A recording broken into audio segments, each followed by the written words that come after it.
Hello and welcome to this new Edge SEO challenge. Today we're going to connect the dots. Yesterday you imported your data into a dataset, a database. Now we're going to see how to inject them directly into your SEO recommendations. The goal is to personalize your pages with your data at scale. Now head over to the Edge SEO console homepage. And as a reminder, yesterday we imported a dataset called example, and in which we entered one row, but of course you'll have hundreds of thousands where we imported data. So an H1, the content of an H1, and the content of an SEO text that we want to modify or complete here. So here I'm going to modify the ARH1 with the one we saw in the dataset. And here I'm going to add a bit of text to this SEO text.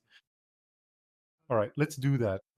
Using the SEO Recommendations application, we click on the application and then click on the Add a Recommendation button.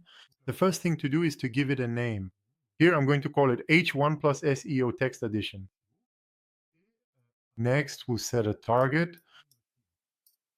Here I'm going to tell it to target all the pages on the site. Rest assured, in reality, the recommendation is SEO will only run on the URLs you've entered here. It's quite convenient to target all the pages.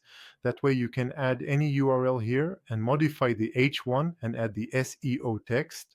Next, we move on to the next step, and that's where we'll select the database we want to use. In our example, it's the example database, the example dataset, and we move on to the next step. In the next step, we don't need to create any variables here. So once again, we move on to the next step.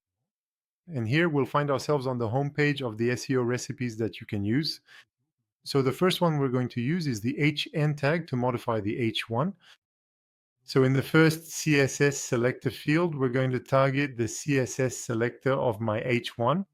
So here, if you look at the source code, as you can see here, we have an H1 with the class H1. So that's the CSS selector. And that's what I'm going to add here. Next, when you go into the content field of your H1 tag, you'll see that some data appears, and this data corresponds to the columns of your data set. So here we have the example database, and we can use the content from the H1 column and the SEO text. So here I'm going to click on H1. And finally, I'm also going to modify the little SEO text where I'll add some content. In the same way, I target the CSS selector that lets me access the P tag. And I'm going to tell it to add the content afterwards. And here I'm simply going to put the name of my SEO text column, so between double curly braces, the name of the variables, and then I'll confirm. Once that's done, I save the recommendation. So as you can see, I reloaded the page and the H1 was modified. And on top of that, we have our new SEO text to enrich the page. And there you go, you've just connected your business data to your SEO pages. With this approach, you can personalize your pages on the fly, obviously save a ton of time, and test different variants without touching the HTML, a highly personalized SEO strategy with no code, no delays, and no friction.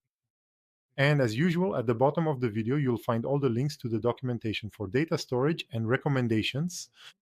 And I'll see you very soon for a new Edge SEO challenge.